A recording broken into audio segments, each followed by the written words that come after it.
Let's welcome back into the show right now, Jeff Erickson from Rotowire.com, your one-stop shop for all fantasy sports. We'll start with baseball right now as we begin our weekly discussion. Tell you what, Jeff, good to have you back. Good to be back with fantasy baseball again. And, man, there are so many storylines going on right now. You take your pick where you want to start today because there's a ton to go over. Yeah, I mean, it's amazing. Starting with last night, it seems like we're getting second turn in the rotation for a lot of aces, and they're pitching like aces. Garrett Cole yesterday with the 13 Ks. Today we saw a really nice outing from Kevin Gausman, got blown, but Jack Flaherty threw really well today. Pablo Lopez ran into some bad luck in the seventh inning, but he pitched well today.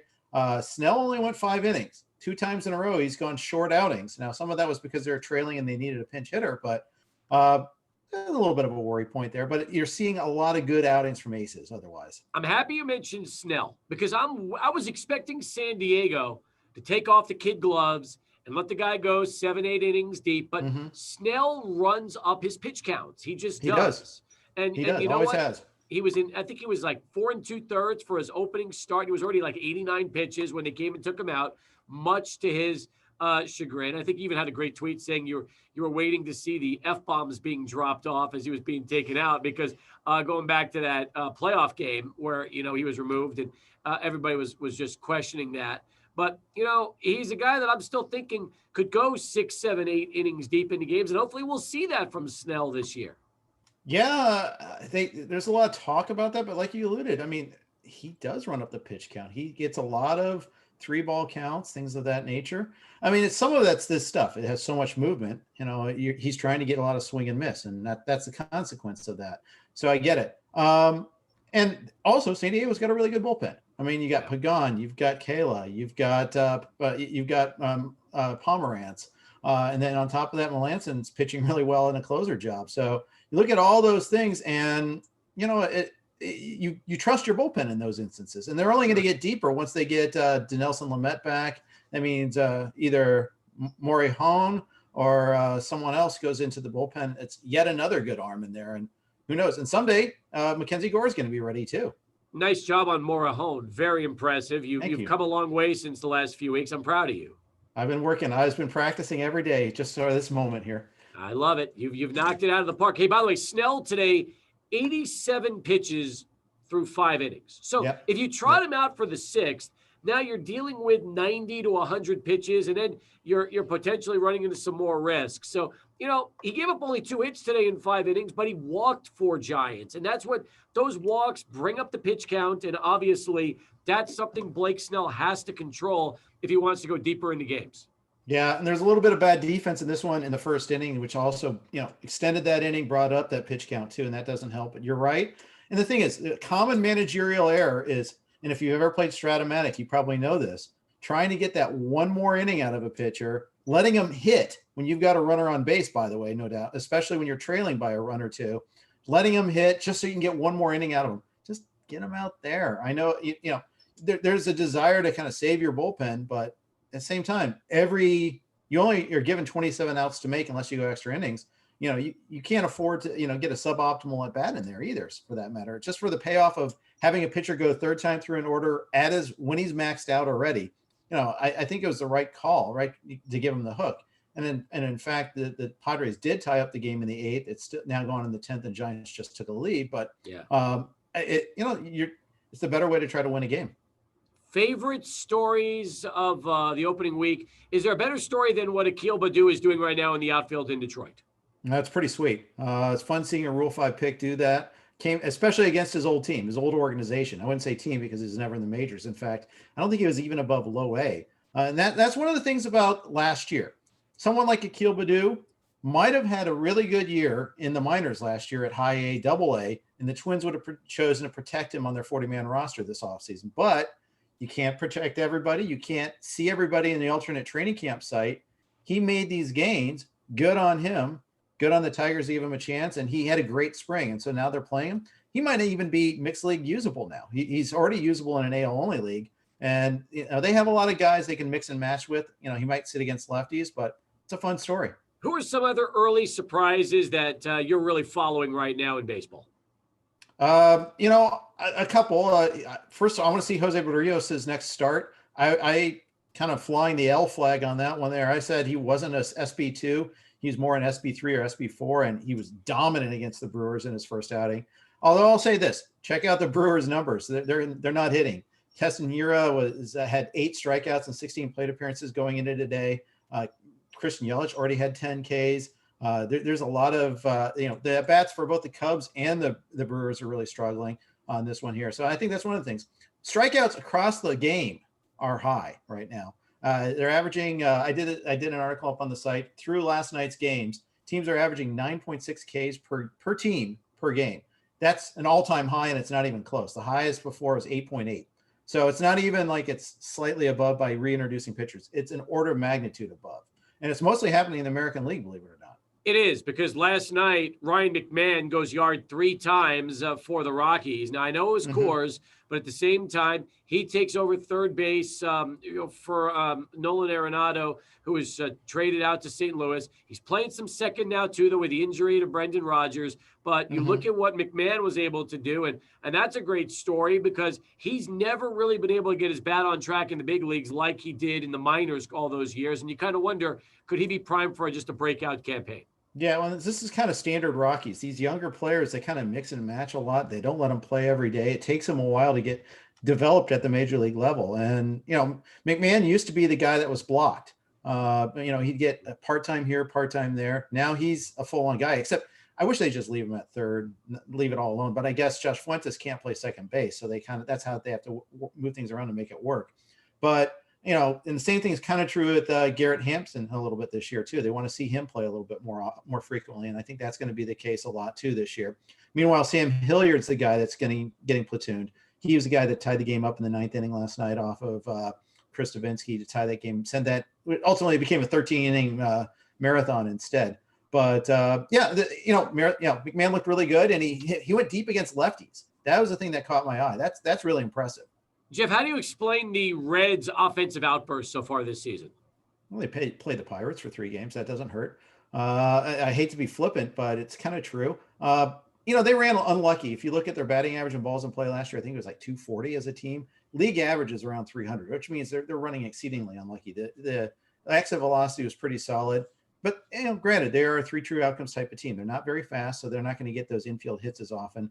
But Tyler Naquin's come in and hit very well. I mean, the thing is, the Reds are doing this without Winker doing much, Joey Votto not doing much. Castellanos has been amazing. He's crushing it. Moustakas has been pretty good.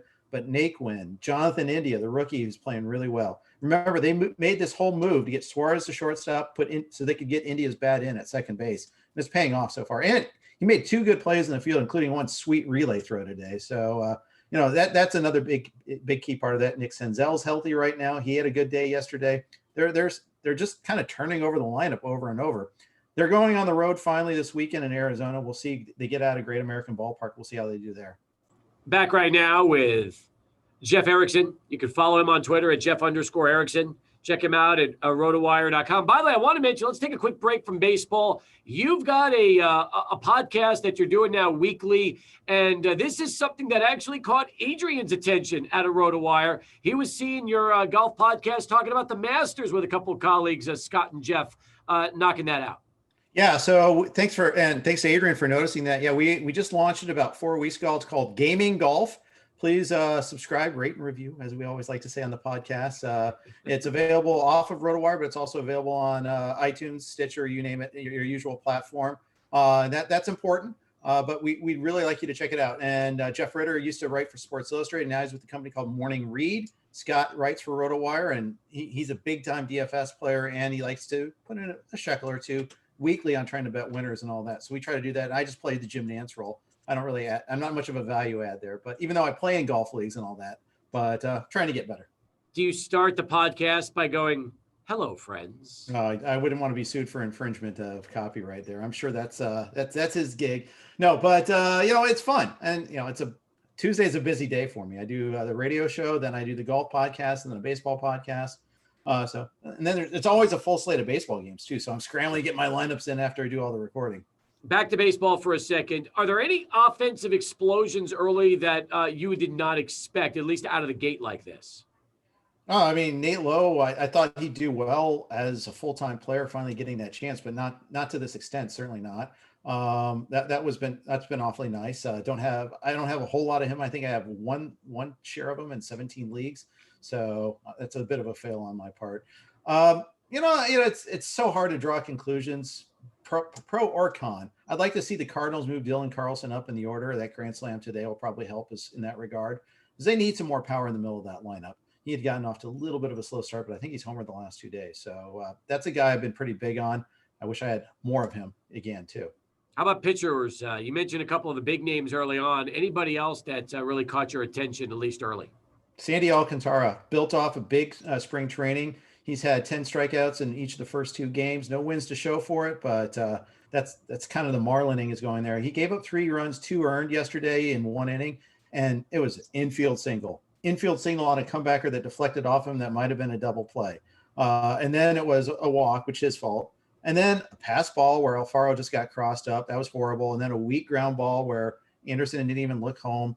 Probably could have held the runner a little bit better, but alas, it is what it is. The runs still count, and he was a little unlucky. And meanwhile, the Marlins had like 11 runners on base the first 4 innings and walked away with 1 run. So, he was unlucky in both of his first 2 starts, but he's legit. I'm buying on him.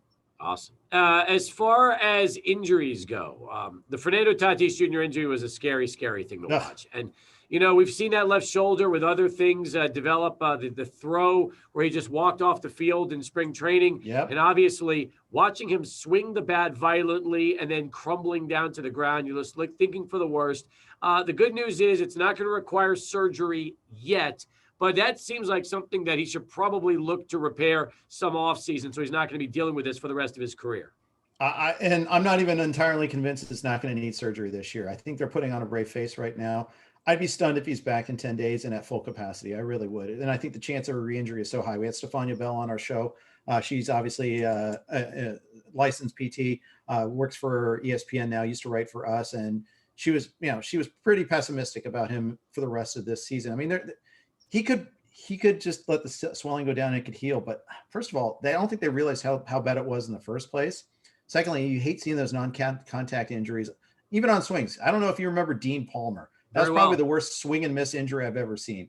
You remember he ruptured his biceps. Yep, exactly. And just looked bad at the time. And the thing is, you get no resistance sometimes. That's sometimes as a worse injury, especially you got such a violent swing like Tatis does. So if I'm in a non-keeper format, I'm trying to trade him for 75 cents on the dollar right now. I really don't think you're getting anything approximating what you hoped you'd get spending a first round pick on him or high dollar in an auction league. I could be wrong, but I would like to kind of cut my losses there if I could. And I guess Kim could really prove to be a big, big asset, especially if he's going to be taking over shortstop while Tatis is out. Yeah, it's a big opportunity for him. We'll see if they keep playing him at short. They may play Cronenworth every once in a while there. He played there last year, qualifies in most leagues at shortstop in our fantasy context. And they might even, Profar at second base a little bit there. They can do some mixing and matching because I'll say Kim looks a little overmatched right now to Major League pitching. However, give it time. Give it some time. I think in the past I've been a little too eager on some of these guys that are coming over from the KBO or from Japan, but the top players can play. And I think Kim will eventually be able to play. I think he might struggle a little bit this year, though. Man, as far as the shoulder injury right now for hard-throwing reliever Trevor Rosenthal, who had been battling injuries, comes back, has a great year last year, and now we're hearing that he could miss a good chunk of the season if he ends up going for shoulder surgery. Oh, it's brutal. It's thoracic outlet syndrome, and you don't see too many pitchers that come back very successfully from that. I really worry about that. So, this could be a long-term thing, and it's trending in that direction, going to see the specialist. That usually means he got one opinion and it wasn't good. So we might see this, and it could be this week for all we know. That would be bad. We don't know who the A's closer is going to be. Jake Diekman today pitched the 8th, but that's because he hadn't pitched, I think, since Friday. The A's, such a bad start to their season. They finally won today in the extras against the Dodgers. But when they got a 1-0 lead against Kershaw yesterday in the first inning, that was their first lead of the season after 46 innings. That lasted all of 1 inning. they finally took the lead today in extras in the 10th. But Diekman came in and it was a tie game. I'm glad they got him some work. I think, or it was even 3-2 actually at the time. They were trailing, but it's a close situation. They needed him to keep it close. He did. Romo came in. He did okay. I think. That's the thing is they need some of these guys to pitch so we can see their rotation. Them, Arizona, a lot of teams. 3 closers. Give me your thoughts on Cesar Valdez, Julian Merriweather, and also Alex Reyes. Who you buying the most of those 3? Reyes, Merriweather, Valdez. But I'll take my chances with all 3 because saves are so precious. I added Valdez in a couple leagues this week. I got outbid on Merriweather. I didn't pay the going rate on him just because I think Justin Romano is really that good too. And even though they used Romano traditionally as a setup guy in the 8th inning on Sunday and then Merriweather for the save in the 9th, you don't know if that's going to be the case every single time. And in that particular instance, Romano was facing the top of the Yankees order. That's a very important spot. So I have no problem with that. Obviously, if you're investing in Romano, you're hating that. Reyes, I mean, he's gotten the job done already. He didn't pitch today because he pitched the last 2 days. I know that the Cardinals have 2 other great arms in Hicks, who pitched well again today, and the Gallegos, who pitched Monday and Tuesday through like 3 innings the last 2 days. So those 3, I mean, I think, but Monday was like the blueprint for what the Cardinals want. Went Hicks, Gallegos for 2, and then it went Reyes, and he finished things out. Give me what you would like to profile up at Rotowire for baseball fans right now. The Prospect podcast just went up. James and Clay are awesome as always. So they're talking about like Mercedes, Yerman Mercedes, Jonathan India, Geraldo Perdomo. Even though we don't have minor league games, they still find young guys to talk about there. It's some great stuff. I wrote an article last night talking about the humidor being installed in 5 new stadiums. Talked about just some rate stats. It's stupid early, but you never know. It's always good to take a snapshot here and there, and I'll just keep doing that throughout the season. Good stuff. Look forward to next week. Appreciate it as always, Jeff. Thanks for the conversation. You bet. Thanks, Steve.